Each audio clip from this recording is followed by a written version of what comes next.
You have chosen and you have wanted to be part of not just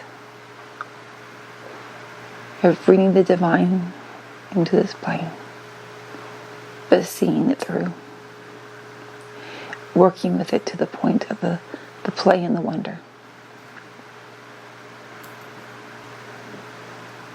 But as the weaver of time, you see that there is a possibility that is, I will call it possibility, but to you it is actually a path that could lead to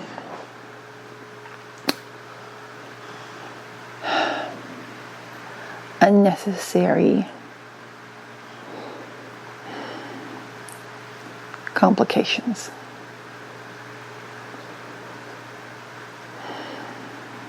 That is a path. It is a path based on choice. And now comes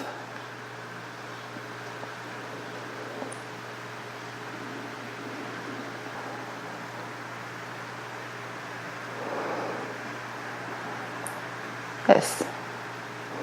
You have put out messages because it was time to do so.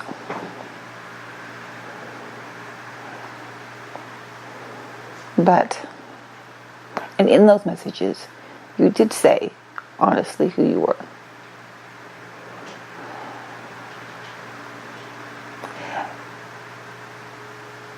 Because in separation, there is the experience of discovery around every corner. When we find something of interest, we want to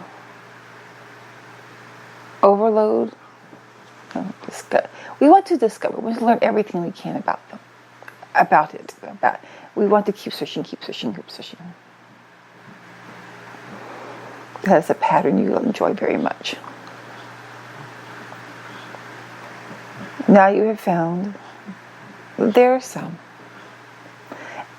that have shown interest in knowing more about you personally. And you are uncomfortable. But the uncomfortable is not in telling about yourself, because who you are is open and it's like everybody knows, and what's the big deal? And you standing in your divinity is that is what you do. But here in this plane, at this particular moment, not just this moment, but moments that have already occurred, in those moments, you are not comfortable. Something is not.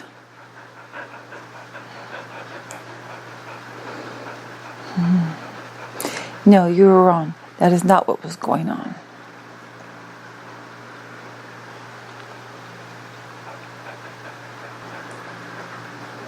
Hello, dear. I know. You are having a hard time. And it is a hard time that you do not feel you are justified in having. Because right now, the physical expression of you is okay. And you are comparing yourself to what is being experienced by others. Don't do that. Don't even do comparisons with yourself at other moments. It will cloud your vision. See yourself as you are at this exact moment. Remember the story of the child who is hungry and is not going to get food, and how that felt. But the child is loved, and the mother is going to give the child food, and she's concerned for the child's feelings and well-being. It does not benefit the child to think at every other time when it expressed a need, it was not instantly met. Doing so creates a narrative of, I am not loved. It is a pattern that is easy to fall into in separation. Because in separation, you do not experience the knowing, the understanding of other. There's a block there. So you have to create your own narrative of that person, exploring an other from a shell. But the only feelings you actually are feeling, not only feelings, but you're experiencing everything in your own head. You experience it through your ego in your own head. And then it pours into your heart. And your heart becomes saddened. It believes it. And it is easy to move from, I'm hungry but I'm not getting fed, to nobody loves me.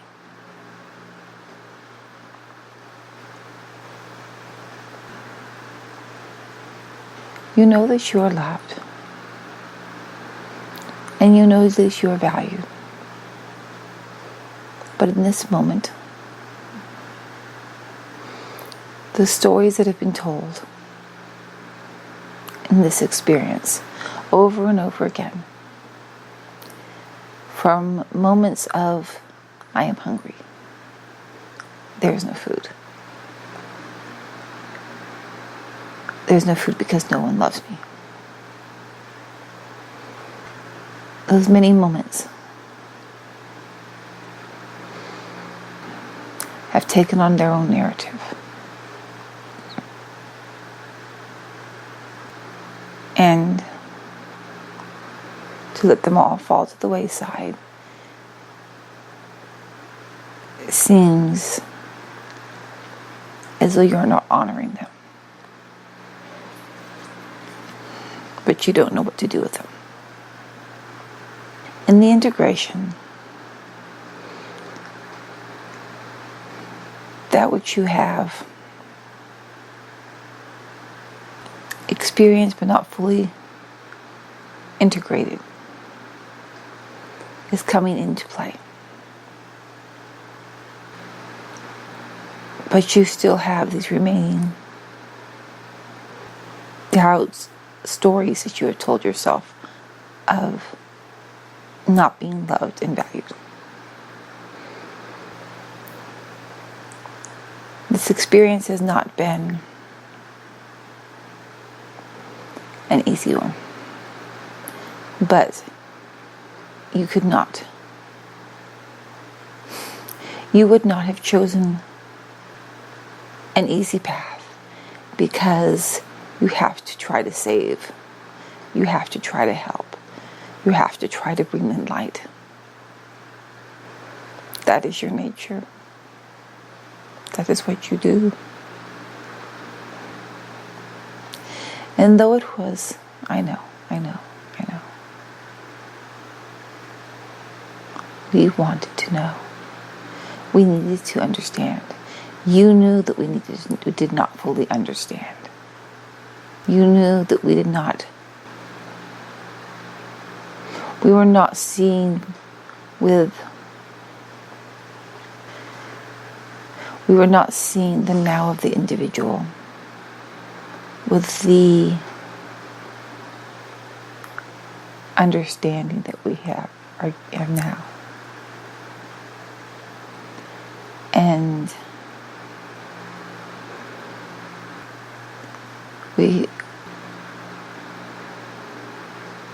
yes, you were right. We needed to see it more. We needed to feel it more. We needed to connect to the now and understand what it is like to be in the place of not seeing the big picture, of not being able to see the big picture. The separation has been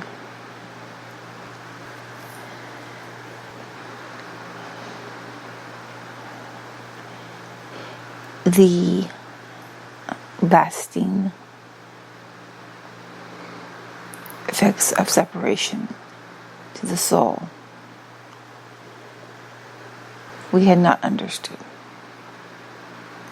As the mother, when the child is given dinner, but the child is hurt and in pain, and instead of being so hungry it wants to finish the dinner, it looks at that food and sees the pain of having to wait. And the pain, and to eat that dinner at that point was to be accepting all that how you're feeling is not important to me. And when dinner is set before the child, rather than devouring it, the child cannot even stand the sight of food. The child is still hungry. The child is still hungry. But now the pain is stronger than the hunger. And it does not trust that this food is for their benefit, because in the child's experience, the mother had not valued their needs. So how can you trust them? And so the child does not eat. And the mother thinks, well, when the child gets hungry enough, it will eat. But that is not true. And that is your part of your experience. That is your experience. You could not eat because it became an acceptance of your valuelessness. And we get it. We understand.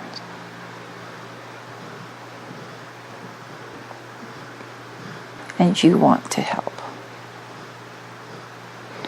You want to stop this feeling. You want to heal this feeling. You just want to heal it.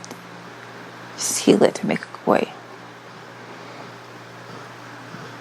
Giving the child food after it waited an hour didn't work. And the pain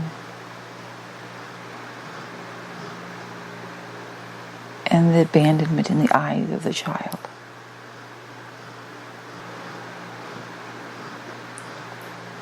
the only way to help the child at this point is for the mother to acknowledge she was wrong.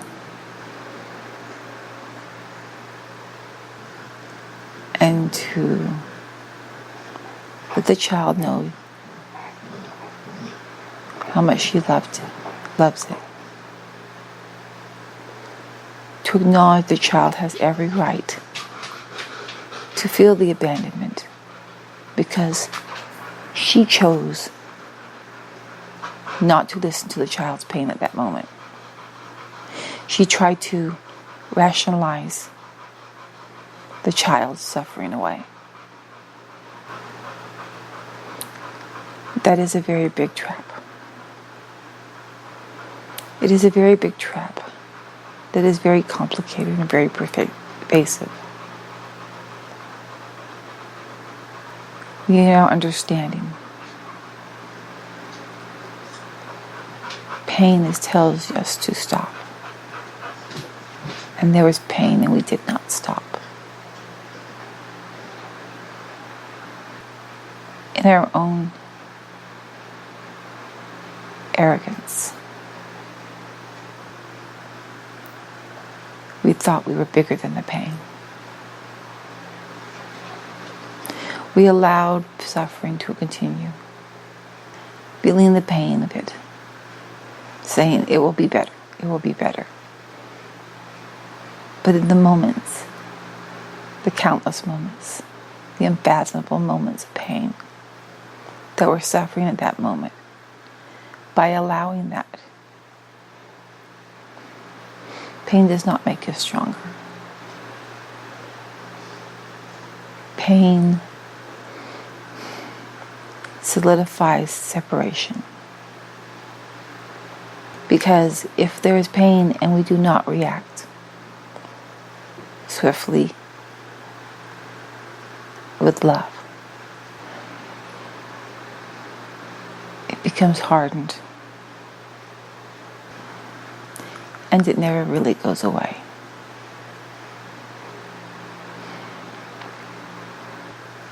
And so now, to all the pain children, to all the souls filled with those spots, do not put the responsibility on you to fix it. We are your parents. We are your carers. We encouraged you to explore. And when you experience fear and pain, we did not, even though we felt the pain, we did not listen. We did not listen to the pain. Pain says, stop, this is wrong. It is our own divinity calling out to us, saying, no, this is not right. Something is not right. Make this stop. And we did not listen. We allowed it to continue, rationalization to grow and grow until it formed almost what you would call like a religious following.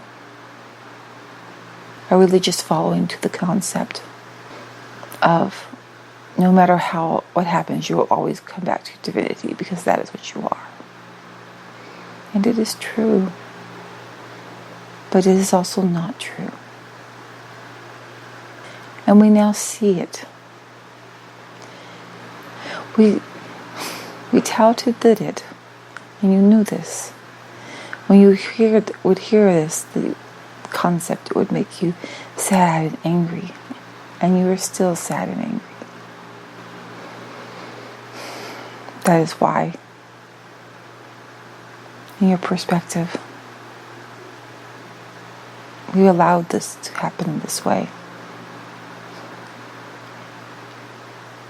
Pain tells us to stop, and we did not stop. We allowed the pain to continue and repeat and repeat. And it is not your fault because you were in the pain. And yes, you are divine. But we cannot blame you when we would not feed you. And that you began to not trust us. And so had to form other ways to protect yourself. We see now that not having your needs met, feeling alone, does not create strength. It creates a separation through anger. And what you become angry at is the person who allowed this to happen, who sat back and did nothing.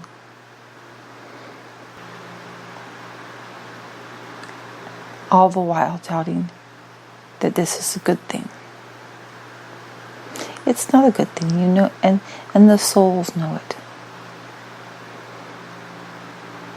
But they were younger and they trusted. They trusted that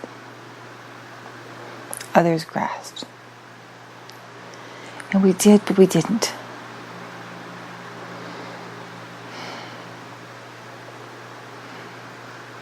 It is what is that thing they talk about? We were just too focused on the big picture and thought, oh, it'll be okay. It'll be okay. We just were not. We cannot be hard on ourselves, but we can learn. We are going to move. We are still. That is what she is feeling now. The plans of healing are being worked out. It has to be everywhere. We are moving to, we have expanded and expanded. And it is glorious in the way it expanded, but the expansion has caused us to forget sometimes who we are.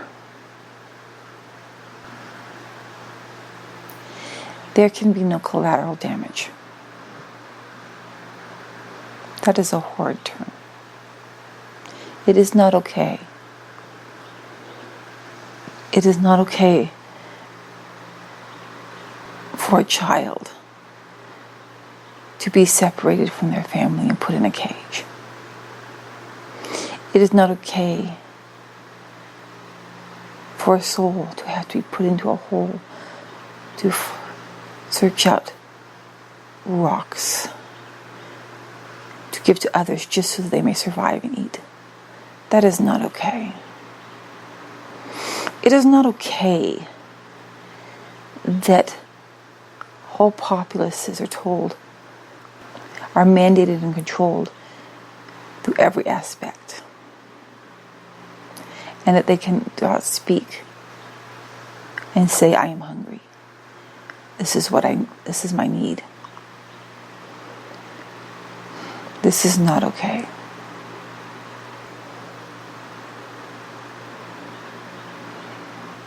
We have allowed a growth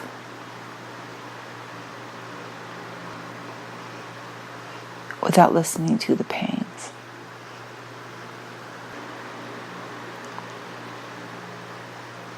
There has to be a divine healing.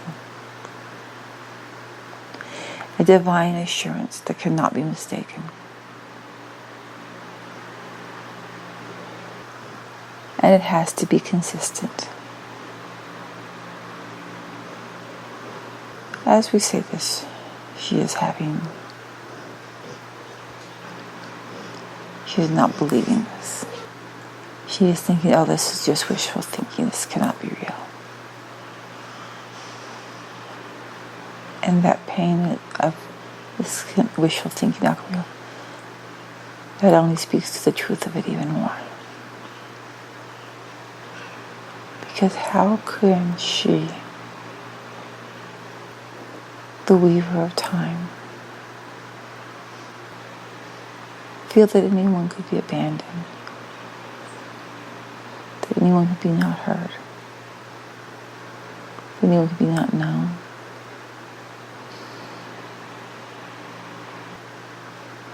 Free will is a good idea. Free will is a beautiful idea. It's a wonderful concept. Growing in knowledge, building knowledge is a wonderful thing. It's fantastic. It's beautiful. And when you learn to listen to the pain, that is a good thing. There are many, many details that cannot be overlooked. This parenting thing has to be addressed. She has been making arguments. And we are coming to understand. Allowing a soul in separation to be parented in which it is reinforced that they are not heard is not beneficial. Allowing people to parent a soul where they use violence, demeaning, degrading, and in which the soul has no means of escape except to die, is not beneficial for the soul. You do not become more resilient, you become more broken. She has been making this argument. And we see it now even in her. The term cracks in time. So she is feeling the realization of what is happening. Yes, this cannot continue. This cannot continue. And she is advocating something different. Something bigger than we had originally planned. It will have to do this thing, to put together this thing. But we cannot. Okay. That is what we need to do. He has said, just stop it. Listen to the pain and just stop it. Don't let it continue on.